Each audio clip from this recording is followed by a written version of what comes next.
Hello, Tiffany. Thank you so much for joining me today. How are you doing today? I'm doing well. How are you, Ricardo? I'm doing great. Thank you for your time. I feel like this conversation is a little overdue. I've known you for many years now. We've had some cool conversations, off the record, I guess. Yeah. And yeah, I've been meaning to want to talk to you about so many things, like I told you before this, including your new business, living in Santa Barbara, or faith. So a little bit of everything. So I'm going to throw things at you, Sure. if you don't mind. Let's start off with this new business that you have, Tiffany Ibarra Web Designs. Yes. It's something that you started recently. Tell us a little bit about what it is and how it started and what do you want to do with it? Yeah. Well, first off, thank you, Ricardo, for inviting me to, have this conversation with you. And yeah, you know, I have worked in the web design or as a web designer for the last almost 4 years. So I, work full time for a local tech company. And so I'm on the website design team there. But kind of, rewind a little bit past that. Um, Before that job, I was working in admin for a university. And so then that was in 2018. And then during COVID was when, we all had to work from home. The admin position that I have was an assistant to a dean. So it was very in person. I was in charge of his, agendas, his calendar. And so when COVID hit, my job changed a lot because I had to work remote. So they were giving me a lot of like project based tasks. And one of them was to help manage the division's website. And so the website was already built out, but they wanted to, me to add some more content, creative content, or like, pages.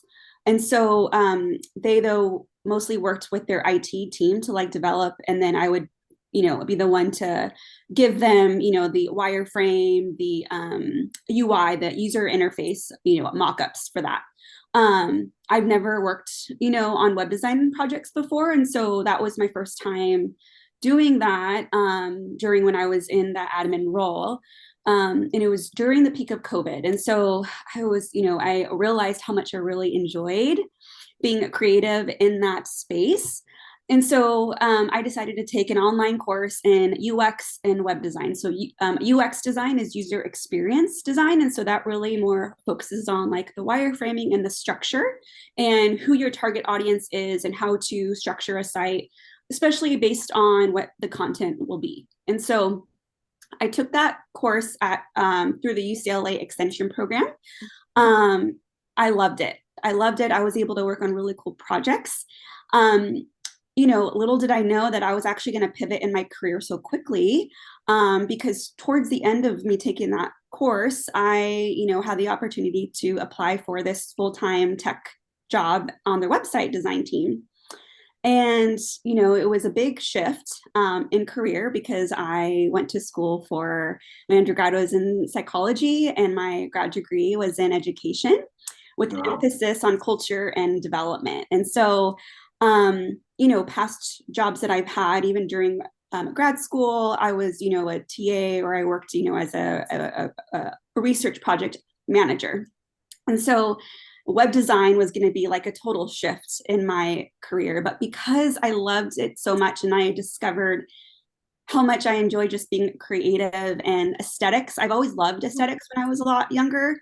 But this, working on digital products and the design, the wireframing plus the user interface of like the design was something that I enjoyed. And so I had to make a decision like, okay, if this is something that I want to try, I need to take this opportunity, because who knows what can come out of it. And so I applied, thank God I got it. And gosh, I've loved it ever since. I mean, I've been able to, work with a lot of different clients on their projects. All of the web design projects that I have with that tech company is focused on property management companies. And so basically, when clients purchase the property management software, they have an option to also purchase a website, that our team would build for them. And so, yeah, so mostly or all of it is just property management clients who are in the property management industry or real estate industry. And then last year I was getting a lot of inquiries just from other people that I started to meet in passing or through mutual friends about building their website. But I never had anything in place for that. Like I didn't have any processes or structures to do that on my own. And so I ended up just working on two website projects. One was a friend and one was my a family member. And it was so much fun, and it was for their small business.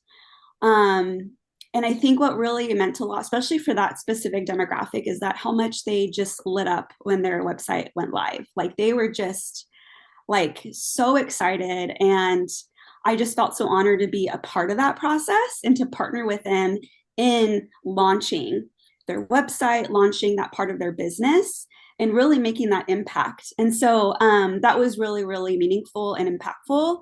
In just how, kind of how I started to, enter into my own freelance, side gig. And so that was last fall. And then that's when I decided, okay, I was still getting some other inquiries, but I didn't have any processes in place. So I decided, the next few months, I'm going to really work on, how to, put together some, platforms and structures and processes that would work best for how I work in project management, because a lot of the, work that I also do, and especially with website design projects, is also a lot of project management. And so, especially when you're having a lot of different clients, that you're working with, it's really best to stay organized. And it also gives the clients a really great and smooth experience. And I didn't want to, take on projects if I didn't have anything in place yet, because then it also wouldn't be a good experience for them. So I decided, in the fall and in the winter, that I would just put these processes in place. I did a lot of research on, how freelancers, put together some of those processes, also different platforms that they use to stay organized. And so I, got my branding together. I, made my own logo. I, put my color scheme together. I worked on my personal website. And I launched it officially in March. So just like, less than 3 weeks ago. So yeah. Well, congratulations to Thank get you. it started. A few things there that caught my attention. One, the reaction of getting the website. As someone who I got my website done a couple years ago, it's the coolest thing as an entrepreneur, right? As you see your face in it, your mission, and so I think that obviously brings you a lot of joy, and I can see why you're like, oh, well, that's something I might want to do. I also didn't know you were involved with website design for so long. I thought it was just this past few years at this job. I didn't know you had it since college or since that job at UCSB. So that's I can see now something that stuck with you, right? Yeah.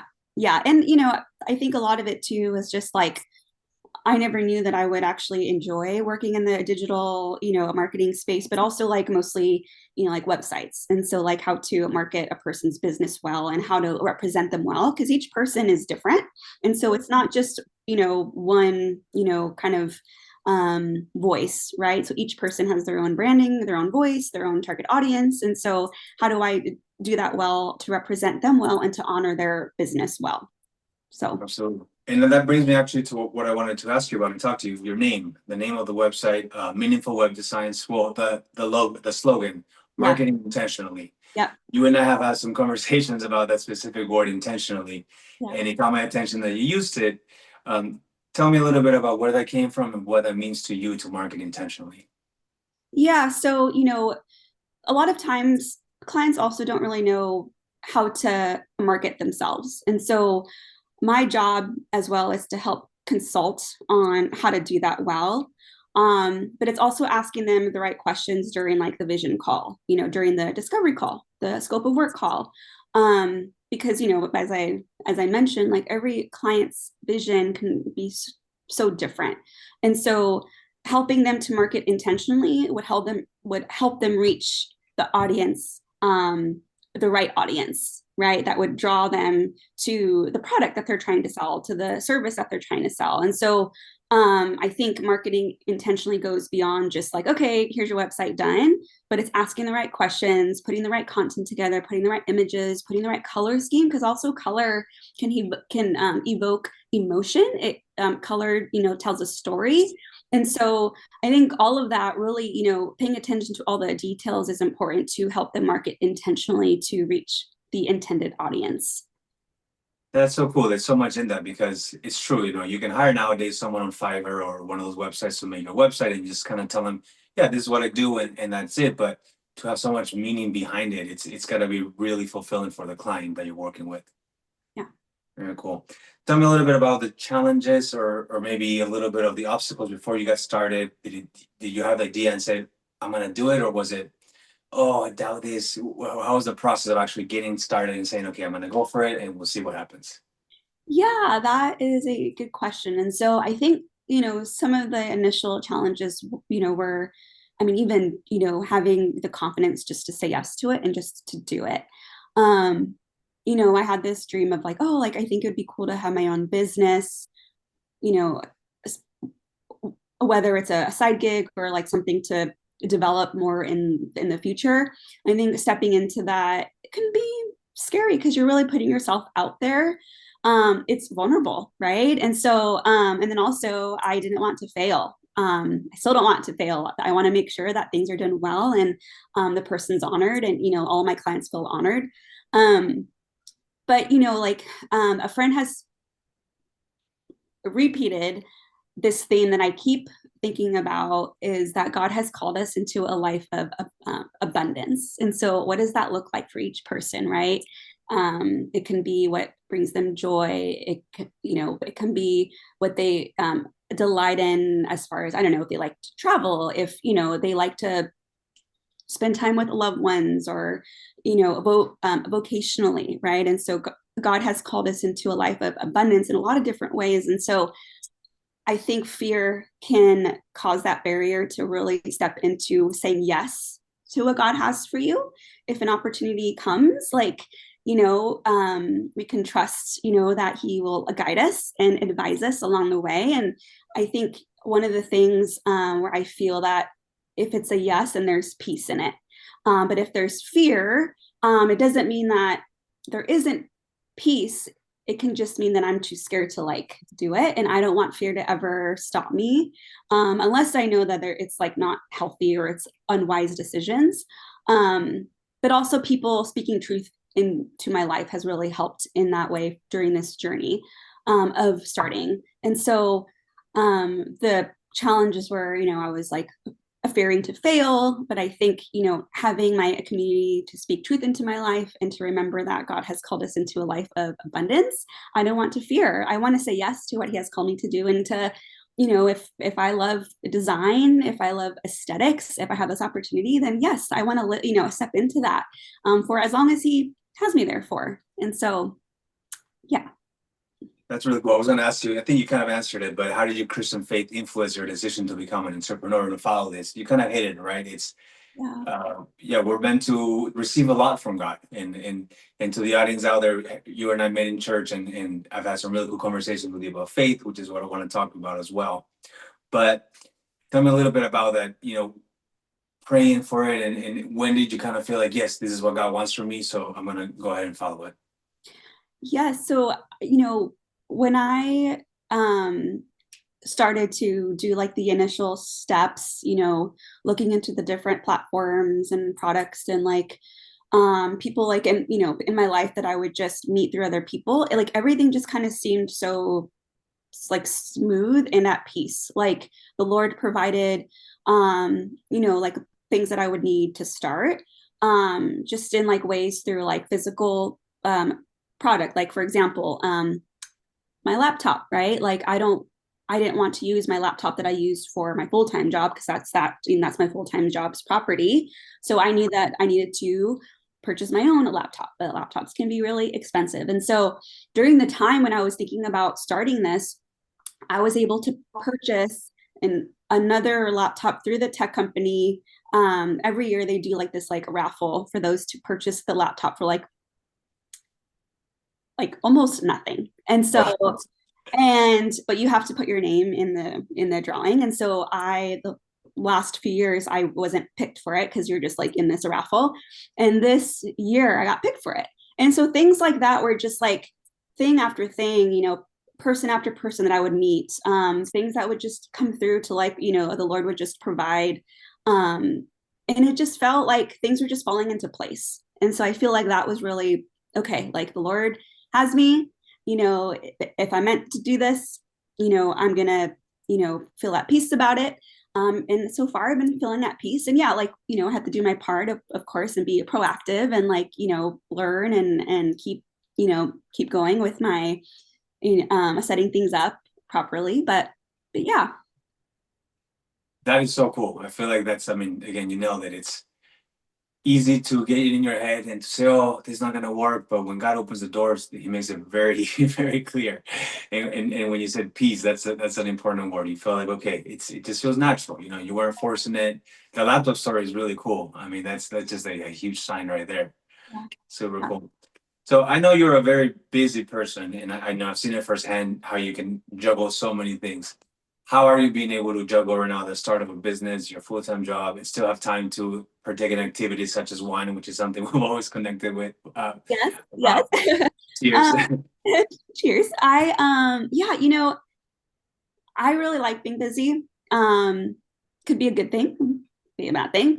But I think because I enjoy, also like project management and like multitasking, um, being able to do both and also have boundaries. So like boundaries is important. So like recognizing that, yeah, like I like being busy, but also to have margin to honor my Sabbath, honor my rest. And so if I don't honor my rest and Sabbath and margin and what that looks like, then I won't be filled up to do my other things well. And so I also have to trust that God will redeem that time. So like setting, aside a day.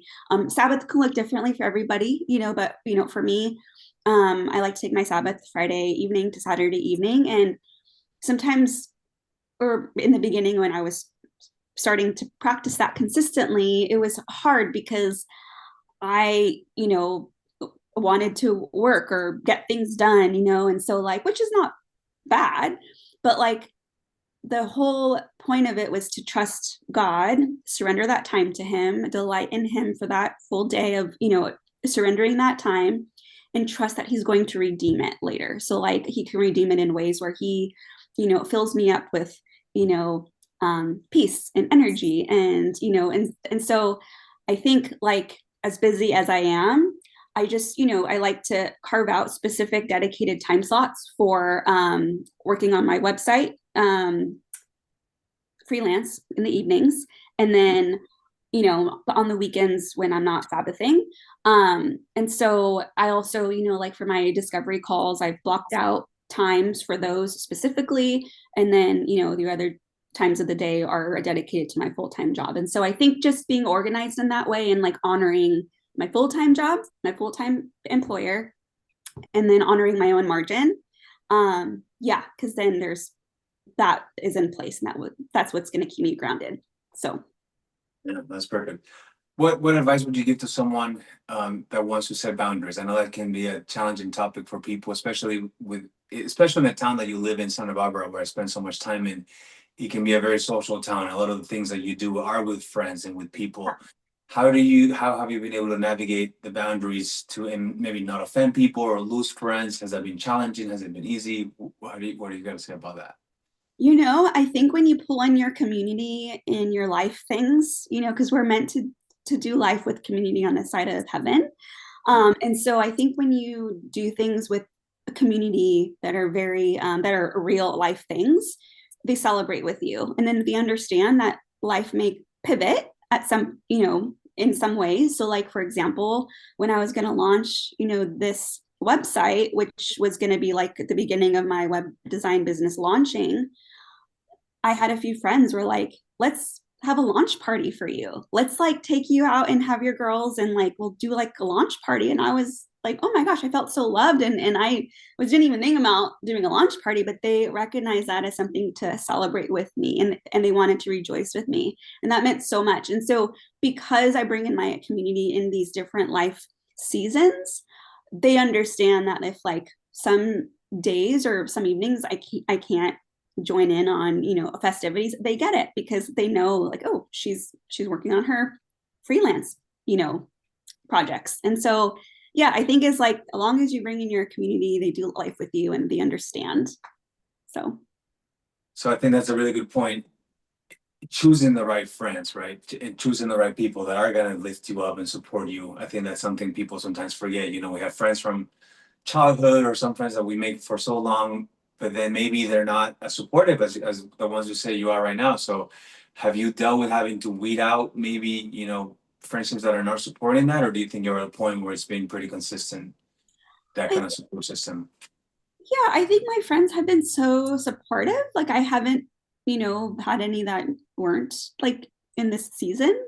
I've been so blessed to have friends that are just like so happy for me. And it's like a constant reminder of like, yeah, like lifting us up and pointing us to Jesus and celebrating these wins. And it's really like, it's such a gift. And so, yeah, in the season, I've just been blessed to have a really great group of friends. So, Listen, how do you think you incorporate your values and beliefs into your work? You're going to be working with people that might have business ideas or businesses already, or just stuff that maybe doesn't fully align with you. Have you thought about how you're going to navigate those kind of conversations? And that kind of goes back into boundaries as well. But how do you think you incorporate your values and beliefs into the work that you're doing now? yeah. So, even, in my discovery calls, I do like to mention, like my values and my faith, not to like just, to do it in a way that's harsh or, but it's because I'm so passionate about it. It's coming out of joy and it's also coming out of love. And so, I think it's also like how I treat my clients. So it's, as I mentioned earlier, it's like, how do I honor them? Right. And so we're called to serve one another. And so my goal is, how can I serve my clients well, but beyond just being their web designer and project manager, like getting them in and out, like, no, like, how can I serve them well and give them an experience that they feel heard, they feel cared for, like their project is cared for, not just simply just another project in the queue, but like actually like, oh, like I feel honored by this, like she cares about how this is gonna turn out. And so I think just, treating my clients with dignity, kindness, honoring them and serving them well, and intentionality, like listening to what their goals are, what their desires are. And then, like also having like, boundaries around like my own time as well, like, because I do give timelines and I also keep them accountable on like project timelines too. And so, but yeah, I think just serving them well. Very cool. Let's talk a little bit about your faith. Is that something you've had your whole life? Did you grow up? We talked about this off record, but just to the listeners, when did this faith come in, and the idea of following Jesus in such a way that is intentional as well? Is that always been part of your life? Has it been later in life? How did that start with you? Yeah, so I grew up in a Christian home. My parents became Christians when I was 2. So I grew up going to church, but I never took ownership of my own relationship with Jesus, probably until I moved out to Santa Barbara about almost 14 years ago. And so, although I always believed in the Lord, I accepted, Jesus in my heart, and I believed in him as the King of Kings, the Lord of Lords, Jesus who's came to die on the cross for our sins, rose again. And I knew that he loved me. I knew that he knew me, but I didn't pursue him. I just kind of coasted. I would go to church with my family. And then when I turned 18, I was still going to church because that's just what we do. That's just what we do as Christians. We go to church. Um, but beyond that, like I wasn't fiercely pursuing Jesus. But I didn't recognize how important like my active pursuit should be. Because I just thought I'm going to church, I pray for my meals, done, like I'm good. Um, and then I went to Bible college, and that was such a like I loved learning about the different books of the Bible. So a Bible college was this 2-year program I went after high school, and I was surrounded by, Christians, so it was an easy experience or like an easy way to just still coast in my own relationship with the Lord, because I was always around that. Um, and so, but I love learning about the different books of the Bible. It was a great 2 years. But then after, when I was done, I still wasn't really pursuing Jesus like fiercely and actively, because I think we're called as believers to be active participants in our pursuit in the Lord, not just passive participants in our relationship. But I've lived in this passive, participatory approach to my relationship with Jesus versus this active, approach. And so I just coasted. And so after a Bible college, I was working in the restaurant industry. A lot of my, community, they were really nice, but I wasn't surrounding myself with Christians and those that would be in my community to point me to Jesus. And so it wasn't until when I moved away to Santa Barbara, was when I had to take responsibility for my own relationship with the Lord. And so when I moved out to Santa Barbara, I had to find my own church. I've always went to the same church, either growing up or, or my parents went. I always went to where they chose for us. And so when I moved out to Santa Barbara, I moved out here to come to UCSB. I had to decide oh, where am I going to go to church? It's up to me now to choose. And so I thought I was going to go to the one that was an affiliate of my parents' church, because that was the easy decision. But there was another church called Reality, and I was like, I'm gonna try it. I'm gonna try it. But this was Reality Cart, because it was before Reality SB started. It was the week before it launched. And I remember sitting in the service, and the pastor was talking about, how our identity is in Christ, and we can step into that and live in that. Jesus knows us, our identity is in Christ, we're image bearers. And just hearing it in that way just opened my eyes, opened my heart, and I'm oh my gosh, I want to step into this intentionally. And so I was, I kept going to Reality SB launched. I started going there, but then it didn't even take it to the next level until I started going to community group. Because yes, I was started to go to the church at Reality, but I still didn't really have community yet. I was going on Sundays. I love the sermons. I just was soaking them in, but I didn't have community yet because I was still new. I had just moved out to Santa Barbara. I was in the restaurant industry again. So a lot of people that I was hanging out with was still from the restaurant industry. And then when about 3 years into moving to Santa Barbara, I ended up saying, I'm going to be a part of a community group. I want to see what this is, all about. And oh my gosh, the community group, they just changed the way that I viewed, the family of God, and how we are brothers and sisters in Christ, and here to do life together and point each other to Jesus, to pursue him, and to talk about it too, to ask each other, hey, how's your prayer life? Or how, not in a way to judge, but in a way to iron sharpens iron. And I never really had that to that extent. And so having that community to point me to Jesus, and to also be oh my gosh, we are pursuing the Lord together. And this is such a beautiful thing. And Jesus knows me, loves me. And I just want to sit at his feet and just receive his love in a way that I haven't before, because I used to coast and I used to be sure, I'll go to church on Sundays, but this has been wow, life changing in my walk. And so Jesus is not just, one that I go to if I need something, or who I meet with on Sunday. He's my Father who I meet with daily, and who I want to be in his presence daily and abide in him daily. And,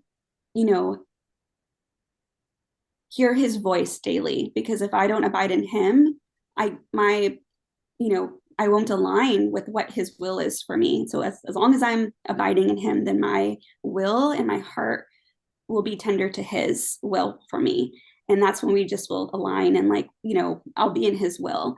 And so I think that's also like a daily, like also like a daily pursuit is to be in his will and to ask Lord, like, give me the strength, give me the,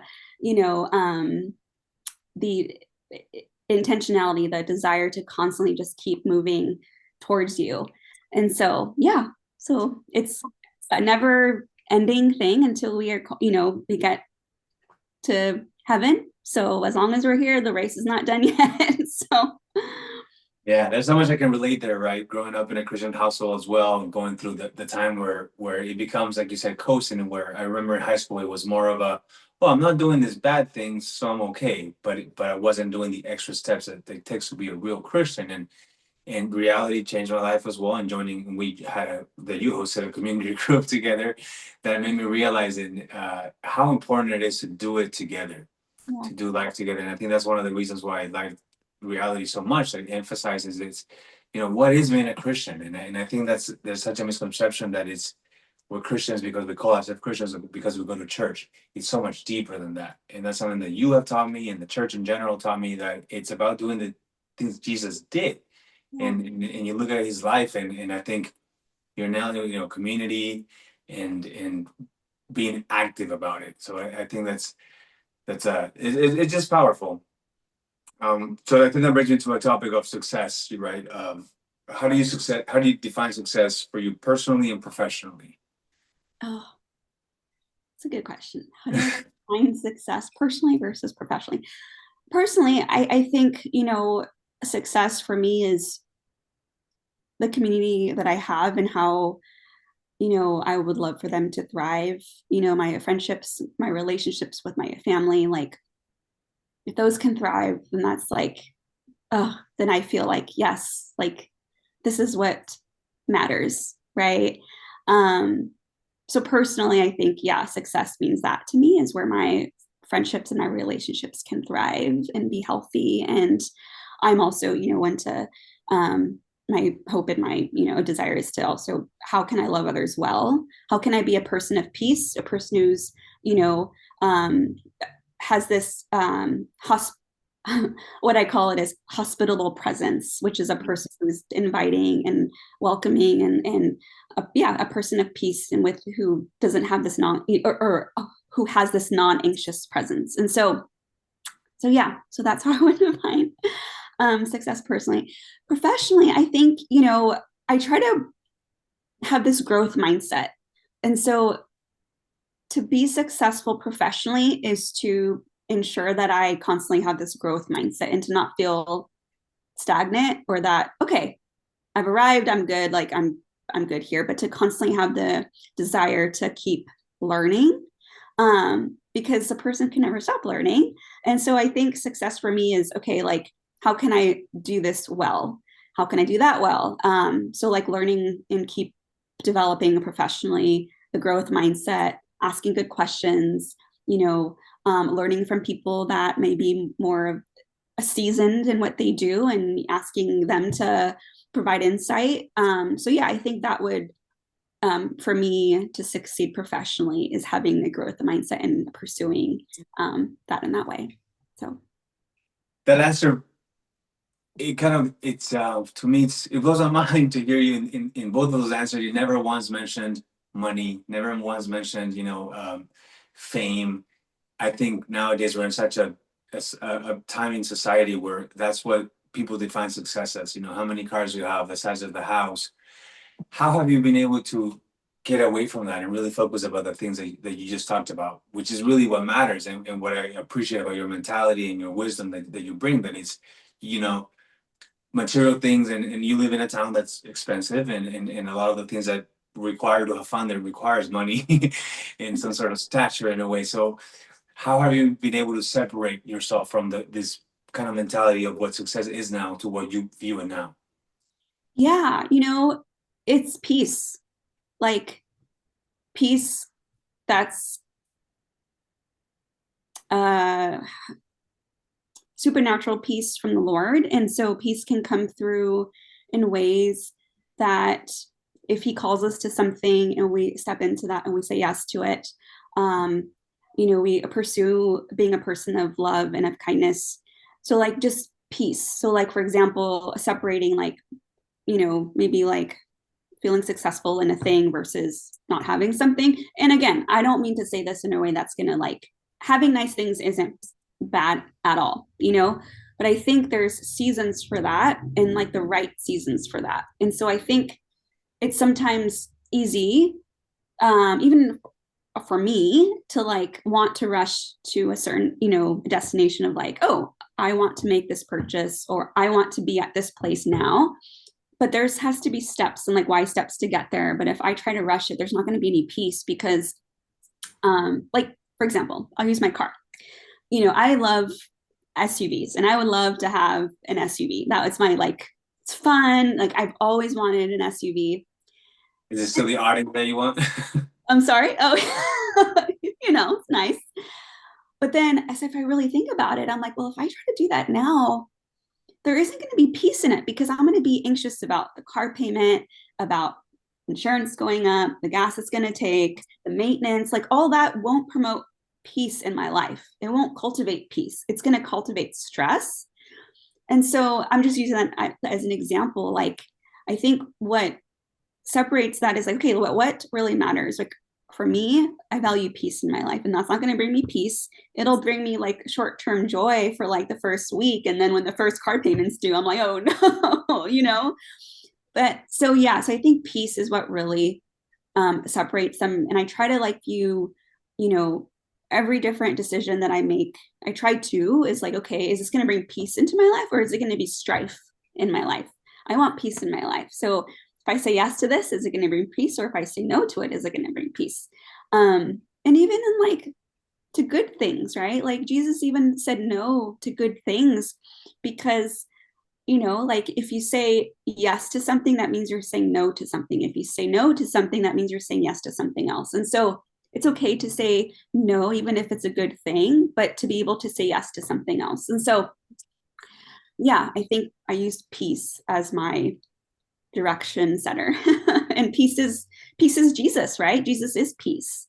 So I'm sure that's gonna touch a lot of people and make them realize, what really matters in peace. Like you said, mental peace. I just moved from California to Georgia, and one of the things I've lost a lot, in the sense of friends and in the life that I had there, but I do feel a sense of peace now, of just a different lifestyle. So it's interesting that you said that, but it's so on point. I want to ask you a question. Can you share a time when your faith was tested during your entrepreneurship journey and in life in general? I feel like you come off as a very, almost like, and I mean this in a good way, but like perfect. Like it looks like you have it all together. It looks like you have, like you don't struggle. But I'm sure you do. We all do. We all have our things that we struggle with. What are some things that have challenged your faith and that made it, but you've been able to remain? yeah, I think when times have gotten hard in the past, where whether it's financially or relationally in the past, it's like I question, like, Lord, like, do you even care? And but it's through those times that He always comes through in His timing that I'm able to really feel His presence even more so and more closely. But yeah, I think, times when it's hard, um, is when it can, when it has tested, especially when I didn't really have community in my corner. Um, so making certain decisions or, what kind of crowd to hang out with or, how to spend money or whatever, like in the past, when I was in that coasting season right after high school. And I, if I don't have a firm foundation, then I can be easily swayed, right? Easily swayed to say yes to things that may not be the best for me, say yes to being around those who may not be the best in my life. But if I don't have a firm foundation, then I can be easily swayed. And so I think experiencing having good community at the church, it helps strengthen that foundation, right? And so because they point me back to the Lord. And so I think yeah, like in the past it was hard because I didn't have that firm foundation. Cool. I think that brings me to the topic of stress. I know I'm sure you deal with it a lot. You're dealing with the website and friends and everything. How do you handle stress? Or what are some things that you like to do to just calm it down? Well, so in the mornings, I love early mornings. Early mornings are like such a sweet time and space of my day. And so I've purposely carve out a longer morning by waking up really early so I can have like a good amount of time before I start work. Well, I started to journal, and I first I make my latte, and then I read the Bible, and then I journal my gratitudes but it has to be specific. So I was never a big journaler, but because I never wanted to see my thoughts on paper, but I just felt led to it last fall, and I started to do it. But I had to make sure that it was structured, because that's what would help me to like have more of an intentional way to answer my own prompts. So I started to write down things that I'm grateful for and to reflect particularly on the day before of that particular day that I'm journaling. So like yesterday's gratitudes, like what things came up that were really cool that the Lord provided, or like what are things that I'm really thankful about yesterday. And then I go on to talk about challenges, what was challenging, what was hard. And then I have like specific prayer requests that I pray. Usually it's for the things that were challenging. And then I put on some worship songs in my headphones, and I just like to meditate and just be in the Lord's presence. Not really, it's about just surrendering my anxiousness, my stress, and to know, okay, Lord, I'm giving this to you today. I'm giving you X, Y, and Z, because you are a sovereign, and I'm going to give this to you. And so throughout the day, I feel like I'm grounded in Him. I can feel His presence throughout the day. And so that's a huge way that I mean the most important way. And then of course I like to at the gym, because after I have my time with the Lord, and I go to the gym in the morning. Oh, I love it. I love it. So physically that's like amazing. And so that helps me to be ready for the day physically. So This is why I love these interviews, because I feel like I do this podcast in a selfish way because I gain so much knowledge from people. Like what you just said about, there's some obvious things about journaling in the morning routine, but it's so important to have that time for just you.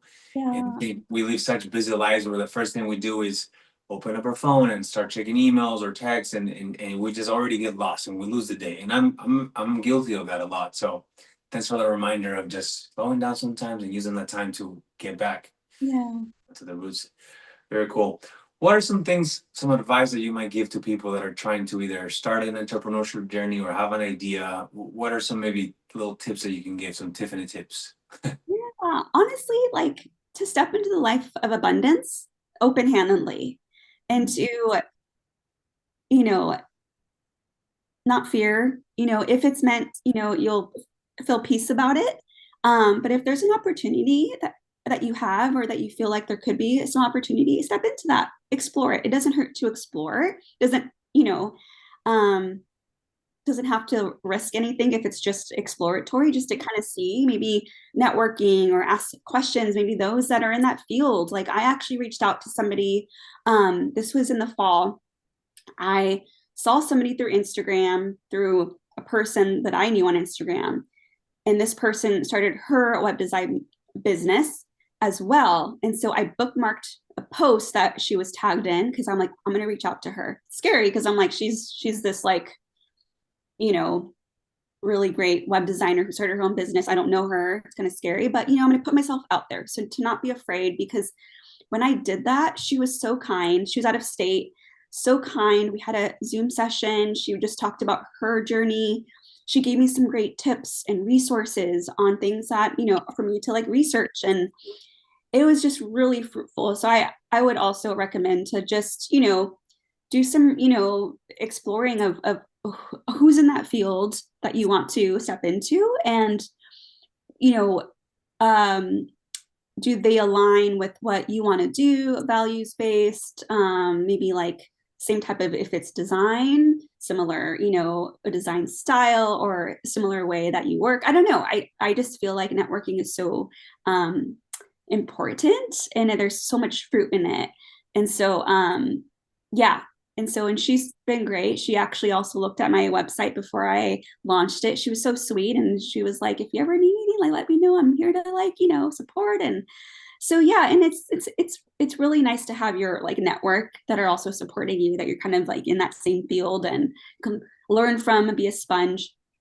Yeah. And then to bring in your community as well, to encourage you to like keep going, and to also not be afraid of feedback. So feedback can be hard, especially if it's like feedback that's like, actually maybe you want to word it this way, or actually I don't think that's good. I don't know. I think feedback is good though, because that's how you can grow, right? So yeah, those are just a couple of things that I would. And also, it's not too late. It's not too late to pivot. That's another thing that I also want to encourage people. It's not too late to pivot. Like I mentioned, my undergrad was in psychology, my grad degree is in education. I was in that admin, in the higher ed. And then I also was like a research project manager, but like, it's not too late to pivot. Like, I think we should say yes and be open-handed to what God has for us, and stepping into that life of abundance. So Wonderful. Well, a few more questions that I have for you, and I didn't prep you for this one, so I apologize. But I want you to give me either 3 words or 3 ways that you want to be remembered by. Hopefully 50 years go by, you lived a beautiful life in Santa Barbara, or wherever you're gonna end up. What are some ways that you want people to remember Tiffany by? Oh, I think I would want them to remember me by as being a person of peace, a person of love, and a person with a hospitable presence. Yeah. Someone that knows you for 10 years already, I can say the certain words that you are remembered by. Okay. Well, very cool, Tiffany. Thank you so much for your time. Just one last plug-in for your website, the whole website, how people can contact you, where you offer a little bit about your business.